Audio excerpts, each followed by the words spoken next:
صلى الله على محمد صلى الله عليه وسلم صلى الله على محمد صلى الله عليه وسلم صلى الله على محمد بسم الله الرحمن الرحيم. وعن جابر رضي الله عنه قال سمعت النبي صلى الله عليه وسلم يقول اهتز العرش لموت سعد بن معاذ رضي الله عنه. ஹதீஸை ஹஜ்ரத் ஜாபிர் ரலியல்லாஹு தஆலா அவர்கள் அறிவிக்கிறார்கள். சமீஅத்து நபி ஸல்லல்லாஹு அலைஹி வஸல்லம் யகூலு, நபிகள் பெருமானார் ஸல்லல்லாஹு அலைஹி வஸல்லம் அவர்கள் கூற நான் கேட்டிருக்கிறேன். இஹ்தஸல் அர்ஷு, அல்லாஹ்வுடைய அர்ஷே குலுங்கியது. லி மௌதி சஅத் இப்னு முஆத் ரலியல்லாஹு தஆலா அன்ஹு, சஅத் இப்னு முஆத் ரலியல்லாஹு தஆலா உடைய மரணத்திற்காக வேண்டி அல்லாஹ்வுடைய அர்ஷே குலுங்கியது என்று நபி ஸல்லல்லாஹு அலைஹி வஸல்லம் சொன்னார்கள். வஃபீ ரிவாயத்தில் மற்றொரு அறிவிப்பிலே இஹ்தஸ அர்ஷுர் ரஹ்மான் லி மௌதி சஅத் இப்னு முஆத், சஅத் இப்னு முஆத் ரலியல்லாஹு உடைய மரண செய்திக்காக அல்லாஹ்வுடைய அர்ஷே நடுங்கியது என்று ரசூல் ஸல்லல்லாஹு அலைஹி வஸல்லம் சொன்னார்கள். இந்த சஅத் இப்னு முஆத் ரலியல்லாஹு தஆலா என்கிற இந்த சஹாபி மதீனத்து மக்களுடைய தலைவராக இருந்தார். மதீனாவுடைய ஒரு கோத்திரத்தினுடைய முக்கியமான தலைவர்களிலே சஅத் இப்னு முஆத் ரலியல்லாஹு தஆலாவை அவங்களும் ஒருவர். நபிகள் பெருமானார் ஸல்லல்லாஹு அலைஹி வஸல்லம் மதீனாவுக்கு செல்வதற்கு முன்னாலேயே அந்த மதீனத்து மக்களுடைய தலைவர்களிலே முக்கியமான ஒரு தலைவராக சஅத் இப்னு முஆத் ரலியல்லாஹு தஆலா என்கிற நபி தோழர் இருந்தார்கள். இவங்களுக்கு வயசு ரொம்ப கம்மி தான், ரொம்ப சின்ன வயசுலேயே ஷஹீதாக்கப்பட்டார்கள். ஏறக்குறைய ஒரு 33 வயதுல இவர்கள் இந்த உலகத்தை விட்டு விடைபெற்றார்கள். ஆனாலும் இவர் இந்த போரிலே ஷஹீதானார், அதன் பின்னணி என்ன என்பதை நான் பார்க்கிறதுக்கு முன்னால இவருடைய இறப்பிற்காக வேண்டி ஒரு பிரம்மாண்டமான பெரிய கூட்டத்திலே ஒரு ஜனாசா சஅத் ரலியல்லாஹுடைய அந்த மையத்தை சுமந்து செல்லப்படுகிறது. எங்கு திரும்பினாலும் மக்களுடைய தலை, மக்கள் பெருவெள்ளமாக இருந்தது. அவ்வளவு லட்சம் மக்களுடைய மக்களுடைய பெருவெள்ளத்திலே, மக்கள் கூட்டத்திலே இந்த சஅத் இப்னு முஆத் ரலியல்லாஹுடைய ஜனாசா மஸ்ஜித் நபவி பள்ளிவாசலுக்கு கொண்டு வரப்படுகிறது. ஜனாசாவை நபிகள் நாயகம் ஸல்லல்லாஹு அலைஹி வஸல்லம் தான் தொழ வைத்தார்.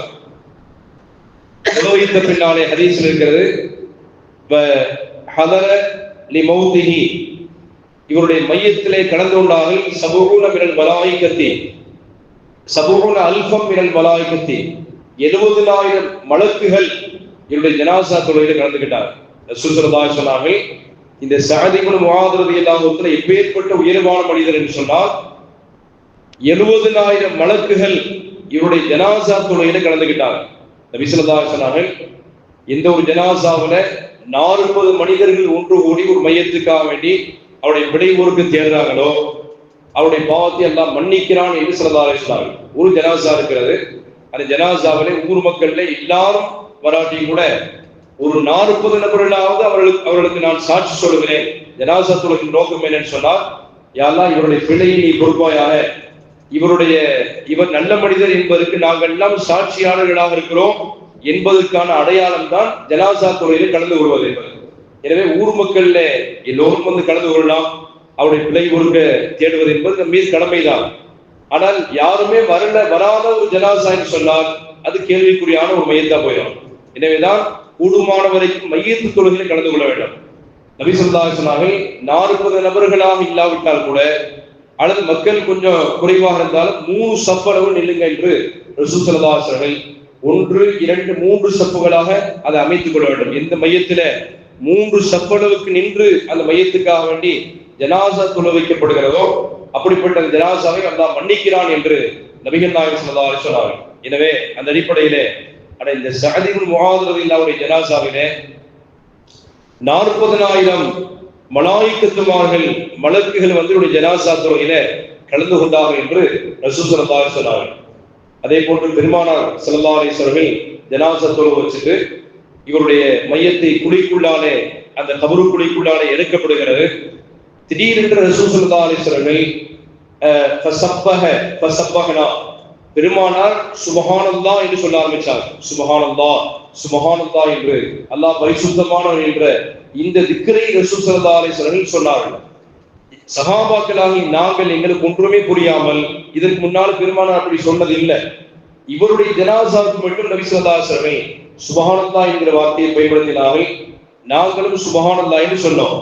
ஃபகப்பர்னா நபி ஸல்லல்லாஹு அலைஹி வஸல்லம் திடீரென்று தக்பீர் சொன்னார்கள். அல்லாஹு அக்பர் அல்லாஹு அக்பர் என்று. சஹாபாக்களாகி நாங்களும் தக்பீர் சொன்னோம். அந்த ஜனாசா அடக்கம் செய்யப்பட்டு முடிக்கப்பட்டது. நபி ஸல்லல்லாஹு அலைஹி வஸல்லம் இடத்திலே சஹாபாக்கள் கேட்டாங்க, நாயகமே லிம சப்பஹத சும்ம கப்பர்த, நாயகமே திடீரென்று தாங்கள் சுப்ஹானல்லாஹ் சொன்னீர்களே, பிறகு அல்லாஹ் அக்பர் என்று தக்பீர் சொன்னீர்களே, இந்த தஸ்பீஹ் சொன்னது, இந்த திக்ர் செஞ்சதுடைய நோக்கம் என்ன? இதற்கு முன்னாடி தாங்கள் எந்த ஒரு மையத்தை அடக்கிற வேலையிலே இப்படி என்ன சொன்னதில்லையே அப்படின்னு கேட்டாங்க. நபி ஸல்லல்லாஹு அலைஹி வஸல்லம், இந்த சஅத் இப்னு முஆத் ரலியல்லாஹு தஆலா சாமானியப்பட்ட மனிதர் இல்லை. இவருடைய ஜனாசா தொழுகையிலே 70,000 மலக்குகள் கலந்து கொண்டார்கள். அப்படியானால் இவ்வளவு பெரிய மக்கள் பெருவெள்ளத்திலையும் மலக்குகளுடைய பெருவெள்ளத்திலையும் இவருடைய ஜனாசா தொழுகை நடந்திருக்கும் என்பதை நாம் யூகித்துக் கொள்ள வேண்டியதுதான். அவ்வளவு பெரிய சஹாபி, உன்னதமான உயர்ந்த சஹாபி அவர். அல்லாஹ்வுடைய இவருடைய மவுத்து செய்திக்காக வேண்டி அல்லாஹ்வுடைய அரிசே நடுங்கியது என்கிற அளவுக்கு பதட்டத்திலே, அல்லது நல்லடியாருடைய ஊகு வருகிறது என்பதற்காக வேண்டி திடீரென்று நம்ம வீட்டை வளர்க்கிற ஒரு ஆடு இருக்கிறது, எங்கேயாவது எஜமானர் ஒரு வாரத்துக்கு வெளியே போயிட்டு பிரிந்து அவர் திரும்ப வந்து அந்த ஆட்டுக்கு அருகில வந்தால், உதாரணம் நம்முடைய மாநில சொல்றாங்க, சில வீடுகளிலே நாயெல்லாம் வளர்க்கிறாங்க. அந்த எஜமானர் வருவதை பார்த்தே அந்த நாய் அதை துள்ளி குதிக்கிற காட்சியை பார்க்கிறோம் இவருடைய பிரிவுக்காக வேண்டி. இதே போன்று மனிதர்கள் சிலர்கள் வெளிநாட்டிலிருந்து வந்தவுடனே பிள்ளைகள் எல்லாம் அளவலாமே தன்னுடைய மகிழ்ச்சியை வெளிப்படுத்துகிறார்களே, இதே போன்று அல்லாஹ்வுடைய அரிஷும் நடுங்கியது என்று நபி ஸல்லல்லாஹு அலைஹி வஸல்லம். ஆனால் இப்பேற்பட்ட இந்த சஹாபியை கொண்டு போய் கபருல வச்ச உடனே அந்த கபருடைய 2 பகுதியினுடைய மதில் சுவரும் இவரை நெருக்க ஆரம்பித்தது என்று பெருமானார் சொன்னார்கள். இவருடைய இப்படிப்பட்ட உயர்ந்த சஹாபி தான் இவரை கொண்டு போய் கபருக்கு உள்ளாலே வைத்து அடக்கம் செய்யப்பட்ட அடுத்த வினாடிகளிலே கபராகிறது நெருக்கம் ஏற்பட்டது. நபி ஸல்லல்லாஹு அலைஹி வஸல்லம் இந்த கபருடைய நெருக்கத்தை பார்த்துட்டு நான் திடீரென்று சுப்ஹானல்லாஹ் சொன்னேன் என்று பெருமானார் சொன்னார். நான் திடீரென்று தக்பீர் சொன்னேன். என்னுடைய சுப்ஹானல்லாஹ்வுக்கும் என்னுடைய தக்பீருக்குமான காரணம் அதுதான். கபரு நெருக்கத்திலிருந்து இவர் விடைபெற வேண்டும் என்பதற்காக வேண்டி அதை செய்தேன் என்று ரசூல் ஸல்லல்லாஹு அலைஹி வஸல்லம். இதனால் அப்படின்னு கேட்டால், இப்படிப்பட்ட உன்னதமான உயர்ந்த சஹாபிக்கு இந்த நிலைமையா அப்படின்னு கேட்டா, இந்த சஹாபி ரொம்ப பேருதலானவர். மதீனாவுடைய மக்களுக்கெல்லாம் தலைமைத்துவம் பெற்ற சஹாபி. ரொம்ப சின்ன வயதிலே ஷஹீதாக்கப்பட்டார். ஆனால் இவர் வீட்டிலே வளர்த்து கொண்டிருந்த ஒட்டகம் இருக்கிற ஒட்டகத்துடைய சிறுநீருடைய ஆடைகளிலே கையில, அல்லது இவர் உடுத்திருக்கிற ஆடைகளிலே ஒட்டகம் அது சிறுநீர் கழிக்கும் என்று சொன்னால், அந்த சிறுநீருடைய துகள்கள் அந்த சிறுநீர் தெரித்து இவருடைய கீழாடையிலே கையில படும். அதுல கொஞ்சம் அசட்டையா இருந்தார். நபி ஸல்லல்லாஹு அலைஹி வஸல்லம் இவர் வீட்டிலே வளர்க்கக்கூடிய ஒட்டகத்தினுடைய சிறுநீரை அது அப்படி சிறுநீர் கழிக்கிற வேளையில் ஆடையெல்லாம் அப்படி தூக்கி கொண்டு இவர் தப்பித்து ஓடாமல் அல்லது நவர்த்தடிக்காமல் அந்த ஒட்டகத்துடைய சிறுநீர் படுவதை இவர் அலட்சியப்படுத்தினார். இதனால் தான் கபருடைய நெருக்கம் என்று நபி ஸல்லல்லாஹு அலைஹி வஸல்லம். அப்படியானால் இந்த சிறுநீர்களை சிட்டு அதனை சுத்தம் செய்யாமல் இருக்கிறதுனால கபருடைய வேதனை எல்லாம் ஏற்படுகிறது என்று பெருமானார் எச்சரிக்கிறார். நபி ஸல்லல்லாஹு அலைஹி வஸல்லம் ஒரு முறை ஒரு குதிரை ஒட்டகத்துல அப்படி பயணமாகி போறாங்க. ஒரு குதிரையில திடீரென்று ஒரு இடத்துல குதிரை ஆகிறது. பெருமானாருடைய குதிரை மிரளுகிறது, மிரட்சி ஏற்படுகிறது. பெருமானார் கீழே அப்படி இறங்கினார். இறங்கி இந்த இடத்துல 2 கபறுகள் இருக்கிறது, 2 பேர் அடக்கம் செய்யப்பட்டிருக்கிறார்கள் அப்படின்னு ஸல்லல்லாஹு அலைஹி வஸல்லம் சொன்னார்கள். அந்த 2 பேர்த்துல ஒருத்தர் அவருக்கு கோல் சொல்லுகிற தன்மை இருக்கிறது. இவர்கிட்ட மெசேஜ் வாங்கி அவரிடத்துல கொண்டு போய் மெசேஜை போடுறது, இப்படியாக கோல் சொல்லுகிற பழக்கம் இருந்தது. இன்னொருத்தர் இருக்கிறாரே, அவர் சிறுநீர் கழிச்சுட்டு அவர் யூரின் பாஸ் பண்ணிட்டு சிறுநீர் கழித்து விட்டு அதுல இருந்து சரிவர சுத்தம் செய்யாதவர் என்று பெருமானார் சொன்னார்கள். அதாவது மக்கள் நடமாடக்கூடிய பகுதியிலே அல்லது சிறுநீர் கழிச்சிட்டு இவர் சுத்தமே செய்யாமல் அதிலே ஒரு அலட்சியமாக இருந்த மனிதர்.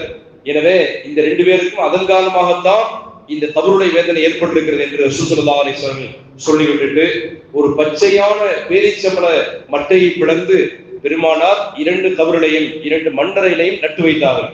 நபி ஸல்லல்லாஹு அலைஹி வஸல்லம் இதுல இருந்து தஸ்பீஹும் திக்ருகளும் இருக்கும். அந்த பச்சை மட்டை இருக்கிற உயிருள்ள மரம் செடி கொடிகள் இருக்கிறது. எனவேதான் கபறுகள்ல ஒரு மரம் செடி கொடிகள் இருக்குமே என்று சொன்னால் அதை பிடுங்க வேண்டாம் என்று மார்க்க அறிஞர்கள் நமக்கு ஃபுகஹாக்கள் சொல்லித் தருகிறார்கள். அது கபராளிகளுக்கு தஸ்பீஹும் திக்ரும் செய்கிறது. அதை போய் நீங்க பறிச்சு போட்டுட்டீங்கன்னா அதோடு அது செய்யக்கூடிய திக்ருகள் கட்டாயம் போயிடும். எனவேதான் கபறுகள்ல விளைந்திருக்கக்கூடிய ரொம்ப மண்டி கிடந்தால் அது பாதைக்காக வேண்டி சரி செய்வது என்பது மார்க்கத்திலே அது சரி காணப்பட்டிருக்கிறது. அது கூடும் என்று சொல்லப்பட்டாலும் கூட அதுல இருக்கக்கூடிய மரம் செடி கொடிகளை பிடுங்கி தூக்கி எறிவதற்கிறதே, அதனால் ஒரு கபராளி கிடைக்க வேண்டிய நன்மைகள் பாதிக்கப்படுகிறது.